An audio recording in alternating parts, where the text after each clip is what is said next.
Hello everyone, this is Velocity Coasters, and welcome to my top 10 roller coasters as of July 2026. At this point in time, I currently sit with 99 total coaster credits, with my 100th credit planned to be Tormenta Rampaging Run, when that opens at Six Flags Over Texas later this year, although it may even be open by the time this video comes out. In terms of other parks I have visited so far, they will be listed on screen now, with the most notable ones being all the major Florida parks besides Disney World, Cedar Point, and Six Flags Great Adventure, prior to Kingda Ka's closure in 2024. As always, this list is completely subjective and based off of my personal experiences. If your rankings look totally different, that's completely fine. It's part of what makes coaster discussions fun, and I would love to know what your guys' favorite coasters are down in the comments section below. Without further ado, let's start off the list with a very special honorable mention, which was recently just pushed out of my top 10. That being Kingda Ka itself, located at Six Flags Great Adventure in Jackson, New Jersey. The former world's tallest roller coaster was an utterly impressive ride, standing at a staggering 456 feet tall with a 128 mile/hour hydraulic launch. While the ride's duration was shockingly short, at only about 30 seconds long, it was by far the most insane 30 seconds on any coaster I have experienced. The launch felt as if you were being shot out of a gun, especially in the front row where the wind would pull your face back due to the sheer speed experienced. I was lucky enough to get 5 rides back in September of 2024 when a few friends and I decided on a whim to go to Great Adventure due to Top Thrill 2 being closed for its year-long maintenance during our Cedar Point trip earlier in the year. And I am beyond glad that we did so, seeing as what would happen not long after. It is still sad that we lost such an icon to the amusement industry, but I'm still hopeful for Great Adventure's future, with Project Purple and the Shoreline Pier looking very promising. Moving on to the proper list now, at the 10th spot we have what many would consider to be a very hot take, and that is Steel Vengeance, located at the roller coaster capital of the world, Cedar Point, in Sandusky, Ohio. Opening back in 2018, Steel Vengeance was constructed by RMC as the world's first hyper-hybrid coaster.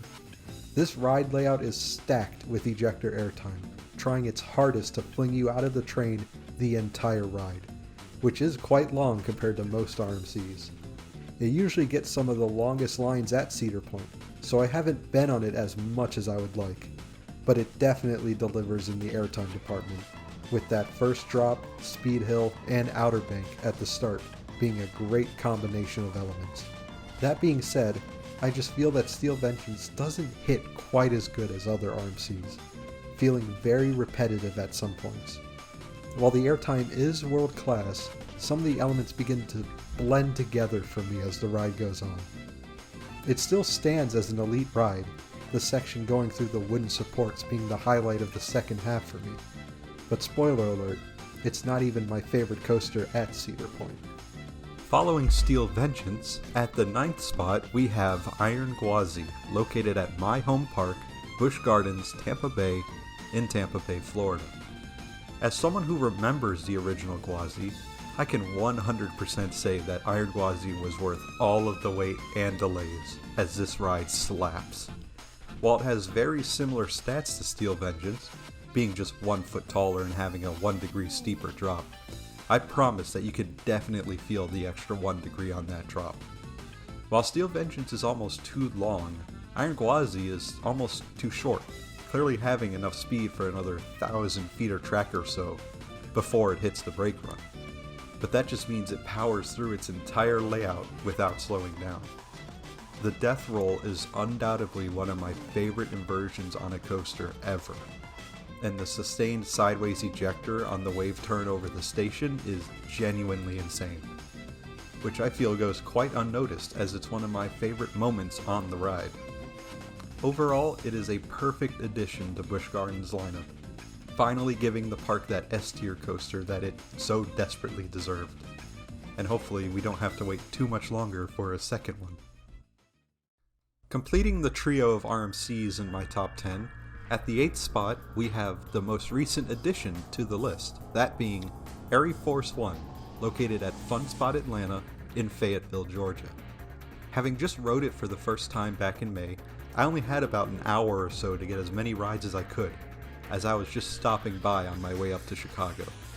I ended up getting a grand total of 7 rides, most of which were Zen rides, completely alone on the train, and I was blown away by the pacing and sheer ferocity of it.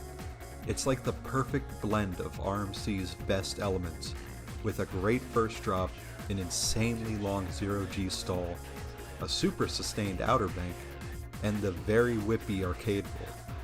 That's not even mentioning the Magnum-esque finale of the extremely violent airtime hills, back to back to back to back to back to back. It's almost too violent, especially in the back row where you get absolutely slammed into the lap bar. It's still so shocking to me that FunSpot decided to go and build the best coaster in the state of Georgia, and that it never has a line.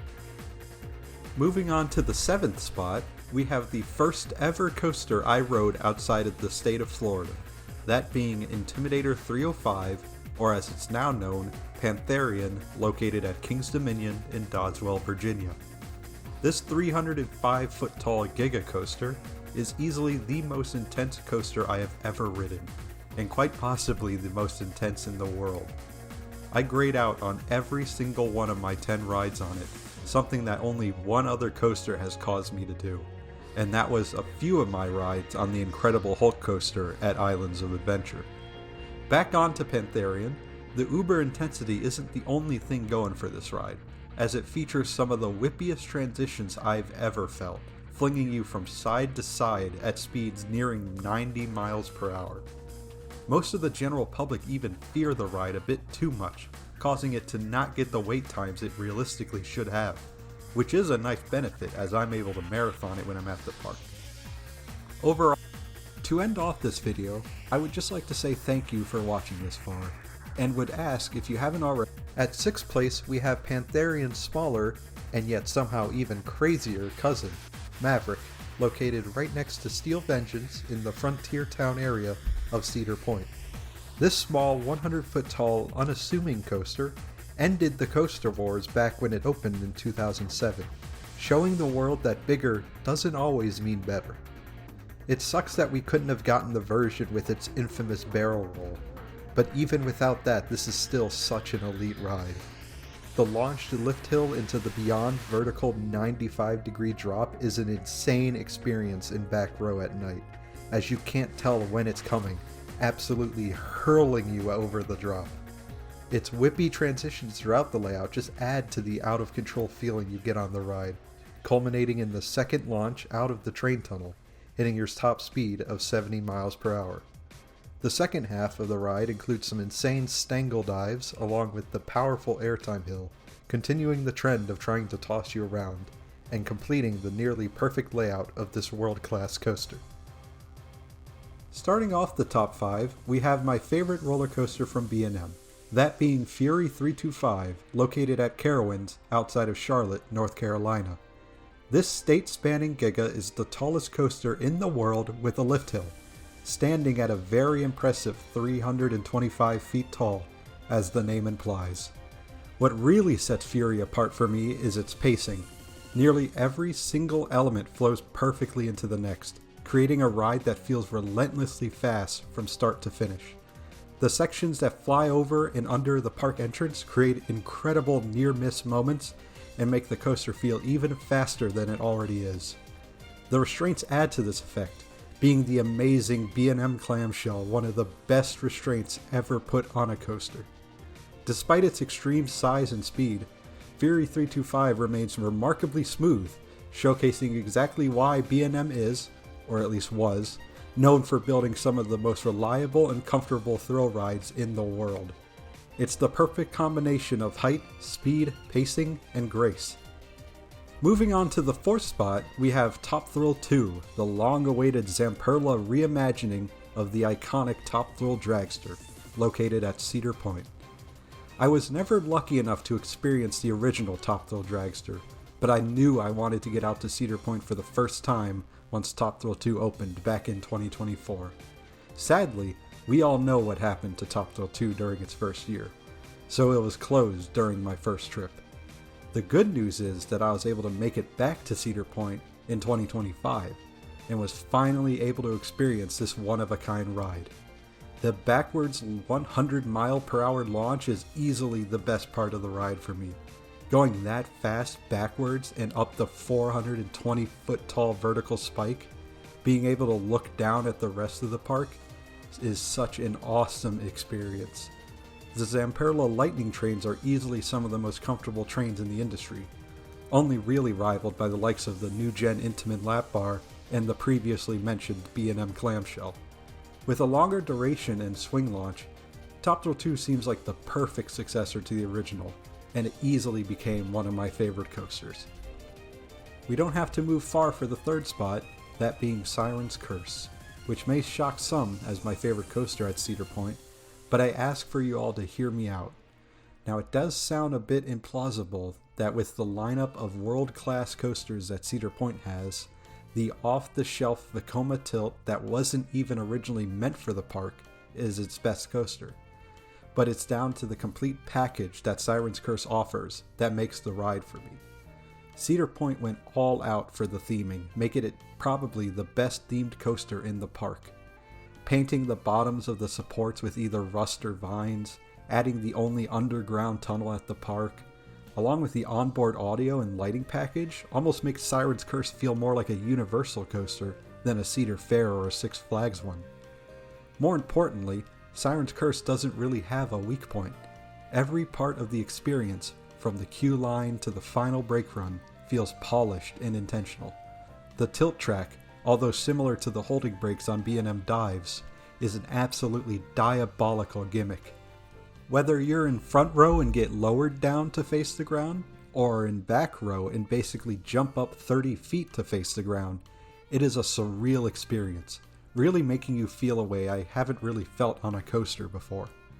The rest of the layout is nothing to scoff at either, being a great mix of airtime and intensity, all with great pacing and comfortable restraints, making it a truly phenomenal ride that any park would be happy to have. For the second spot, we moved back to my home state of Florida for Stardust Racers, located at Orlando's newest theme park, Universal's Epic Universe. I had the amazing opportunity to experience this world-class coaster from Mock Rides on Epic Universe's opening day, back in May of 2025, which, side note, might be the single slowest day the park will ever have. Getting a Zen ride in front row at Rope Drop with my friend and I was truly a wild experience, especially how we didn't even realize it was just us two until after we had gotten off the train. Onto the actual ride experience, the racing aspect is such a cool feature, being able to see the other train fly all around you, the highlight being the Celestial Spin, where both trains wrap around each other. The airtime in the first half might unironically be some of the most violent airtime I have ever experienced on a coaster, whereas the second half focuses more on the racing aspect, as the trains weave all around each other. It's always a blast to try to see which side will end up winning. It does dampen the mood a little bit with how surprisingly problematic Stardust Racers has been in its first year, with a lot of downtime and some unfortunate accidents. But that doesn't affect the ride experience, which is still elite and good for silver in my ranking. And finally, at the number 1 spot, we have the legendary Jurassic World Velocicoaster, located at Universal's Islands of Adventure in Orlando, Florida. It just so happens to also be my most ridden coaster, sitting at 27 total rides, 10 of them being from just one day. I've seen this theme park marvel on its great days and its less than stellar days, but despite all of that, it still reigns supreme as the perfect blend of everything you could ever want from a coaster. It's got positives, it's got negatives, it's got laterals, airtime, hang time, 4 perfectly crafted inversions that all offer something different, the final one being the Mosasaurus roll, by far the greatest inversion I have ever experienced as it tries to fling you into the water at 50 miles per hour. The trains are also damn near perfect, with the comfortable Intamin new-gen lap bars, elevated seating compared to other Intamin Blitzes, and striking but sleek blue, silver, and black color schemes. Even the Q line is a joy to be in, with its refreshing AC, the Raptor bouquet, the Portal-esque Mr. DNA safety videos, and the awesome flyby you get of the second launch. There is so much more I can mention about this ride, but I'm sure it's clear by now just how much I adore this beauty. While I'm sure every other coaster on this list does something better than Velocicoaster, whether that's being taller, faster, or more intense, none have the perfect combination of them all quite like Velocicoaster, and that's why it remains as my number one coaster. At least until Fast and Furious Hollywood Drift opens next door, as that looks diabolical so far. To end off this video, I would just like to say thank you for watching this far, and would ask if you haven't already to please subscribe to see more content, as my channel is just getting started with a more detailed and structured video plan. I would also like to thank the channels that helped provide copyright-free off-ride footage of the rides mentioned in this video. Their channels will be linked in the description below. Thank you again for watching, and goodbye.